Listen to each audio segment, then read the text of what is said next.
Hello friends, अब आप लोग देख सकते हैं ये हमारा MMPC 003 है, बिजनेस एनवायरनमेंट। ये हमारा कोर्स कोड होता है, ठीक है। ये क्या है, मास्टर ऑफ बिजनेस MBA का है, ठीक है। और ये बैंकिंग फाइनेंस का भी है, ठीक है। आप इसको दोनों में यूज़ कर सकते हैं, आप जो भी यूनिवर्सिटी में पढ़ें, अब दोनों के लिए आपका यूज़फुल रहेगा, ठीक है। जैसे कि लिखा है आपका बैंकिंग एंड फाइनेंस है, MBA जो बैंकिंग एंड फाइनेंस कर रहे हैं उसके लिए इंपॉर्टेंट है ये, और जो MBA जनरल MBA कर रहे हैं उसके लिए भी, ठीक है।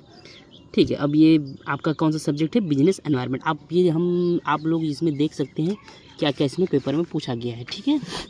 आप इसके अकॉर्डिंग क्या कर सकते हैं, आपका तैयारी कर सकते हैं। देखिए, प्रिपरेशन के लिए ना आपको बेस्ट माना जाता है क्या, हमारा जो प्रीवियस ईयर क्वेश्चन पेपर हो। आप अच्छा से प्रीवियस क्वेश्चन तैयारी कर सकते हैं तो फिर आप अच्छा मार्क्स ऑप्टेन कर सकते हैं, ठीक है। आप देखिए क्या लिखा, explain the types of business environment, पहला क्वेश्चन पूछा गया हमारा, ठीक है।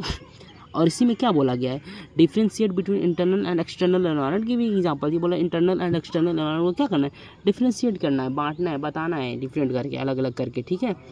कौन क्या होता है, इंटरनल एनवायरनमेंट क्या होता है, एक्सटर्नल एनवायरनमेंट क्या होता है, उसका एग्जाम्पल के थ्रू बताना है, ठीक है।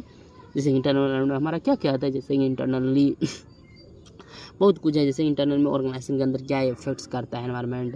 एक्सटर्नल मतलब जैसे कि गवर्नमेंट हो गया आपका, उसके बाद फिर एक्सटर्नल एनवायरनमेंट लाएगा बिजनेस। सेकंड क्वेश्चन आपका क्या है, identify the various critical elements of social environment and the reciprocal relationship between the business business and society के लिए, ठीक है।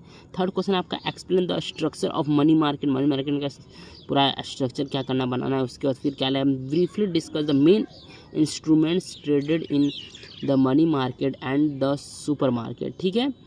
उसका फोर्थ क्वेश्चन आपका है, explain the framework of evolution of farm policies in India with a special emphasis on domestic agriculture policy. Domestic agriculture की policy के हिसाब से आपका जो है क्या बोलते हैं इसको, फार्म से इवोल्यूशन जो है ना उसको फ्रेमवर्क करना है, ठीक है।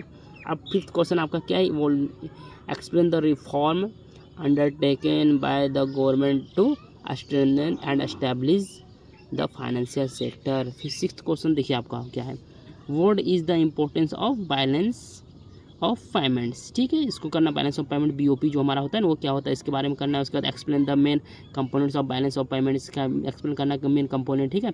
अब उसमें साइड नोट्स में क्या लिखा है, FDI फॉरेन डायरेक्ट इन्वेस्टमेंट, और V नंबर में क्या आपको करना है, फॉरेन पोर्टफोलियो इन्वेस्टमेंट FPI, ठीक है। आप इसको सॉल्व कर सकते हैं फ्रेंड्स, और इसको आप अच्छे से पढ़िए, तैयार कीजिए, आप अपना एग्जामिनेशन दीजिए एंड बेस्ट ऑफ लक, ठीक है। अच्छे से पेपर दीजिए, आप तैयार कीजिए इसको। इस